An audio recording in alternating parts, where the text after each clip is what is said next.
Hello, welcome back everyone. I hope you're all having a good weekend. I'm on my way out and I just wanted to do a quick video to possibly help someone or something that you can resonate with on your journey to healing from narcissist love abuse.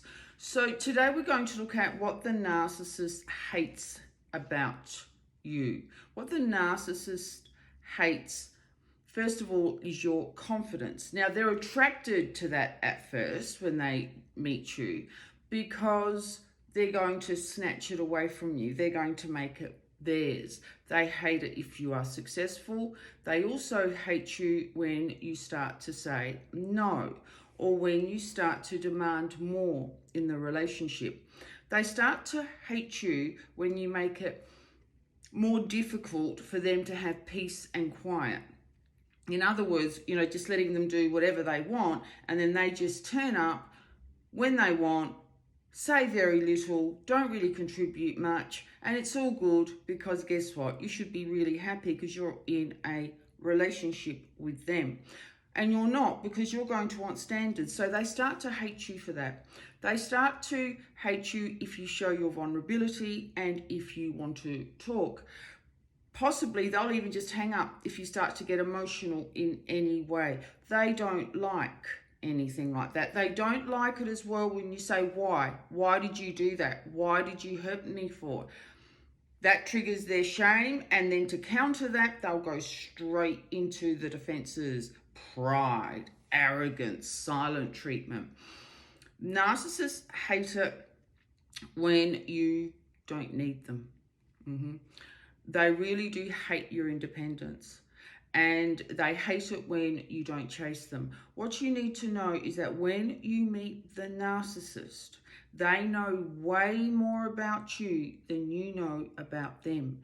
They know your vulnerabilities. They know you're empathic. They know you're wanting a long-term relationship. They know that you will be willing to do whatever it takes to make the relationship work. They'll even say things to you like, I know we'll work it out. We love each other. We can work anything out. This, of course, is when their shenanigans start to show up and there's, fractures start to show up in the relationship. They start to assure you that they're in it for the long term. I would never bail on you. Now, this is often also done out of spite because I think they know that they'll get you back a little bit later. You start to see a very callous side to them as you journey with them. I can tell you that I care about you very much. And even as they're saying these words, you can almost hear that there's fakeness to it. Because usually they'll say these things when problems start to appear, in the relationship. Narcissists hate your light. It disturbs their demons. They don't even know why themselves, I believe, they get irritated, but you just irritate them, yeah? And sometimes they can have a love and hate relationship with you when they want to leave you. Possibly they've got someone else on the side. They've made it up in their head, do I really want them? Don't I want them? And then if you start to pull away, they'll come forward. So they're very confused, complex people, and sadly you become confused and complex too.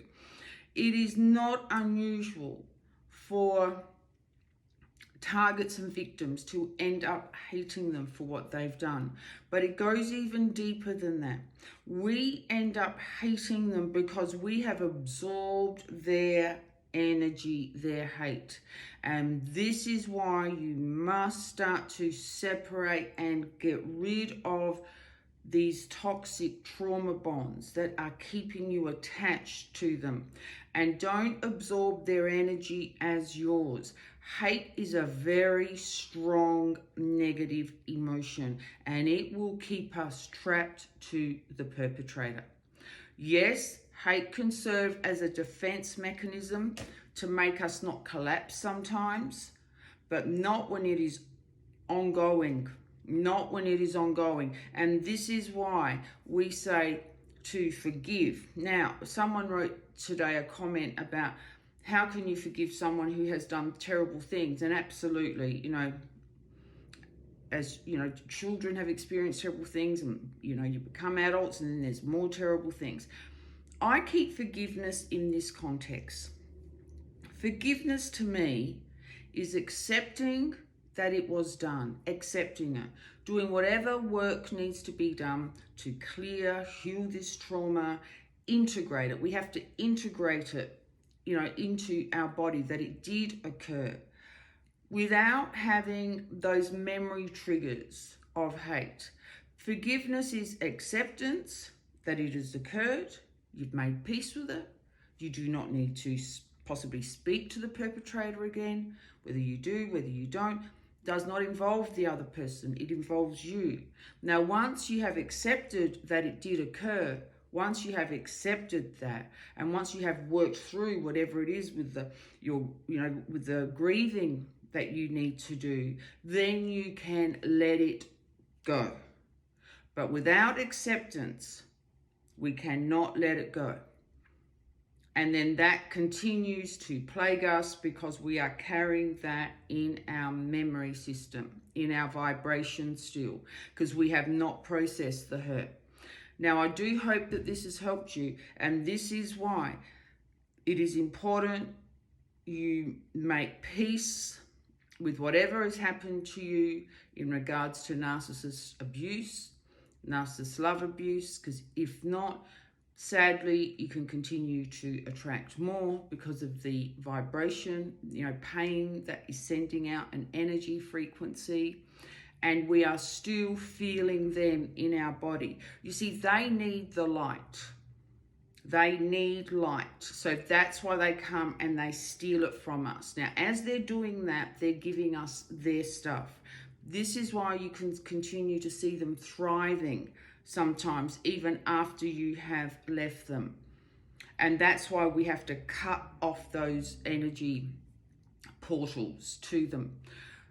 Of course, everything that I've mentioned that they hate about you is all good stuff. Confidence, success, love, kindness, contribution to love, growth, supporting each other in a relationship. These are all great things. The trouble that we have with the narcissist is that they're not able to receive this, right? That they cannot receive it in the sense that they cannot see you in a capacity as a person in your own right. With narcissists, there are no boundaries. That's why they identify with you. That's why, you don't know where you start, where you finish. They see you as theirs, right? So there isn't that, we're not separate. And that's why they have a very hard time letting go, because of the power plays that occur. It's about control and power, not love. And that's why we have to start to do some of that inner work. All right, that's all for now. And remember, if you're still experiencing the hate, whatever has occurred, absolutely understandable, because as I said, it can be what keeps us alive for a certain amount of time. Otherwise we would collapse because it was so serious what occurred. But you don't need to hold on to that, because that's not part of your design, right? If that's part of their design, then they need to be given that back. You don't carry that, because that stops your light capacity from shining. And that's why we're here as empaths, to light up the world, to support others, to support, just to experience that joy and that love. All right, that's all for now. Take lots of care, and I'm going to talk to you again soon. Bye.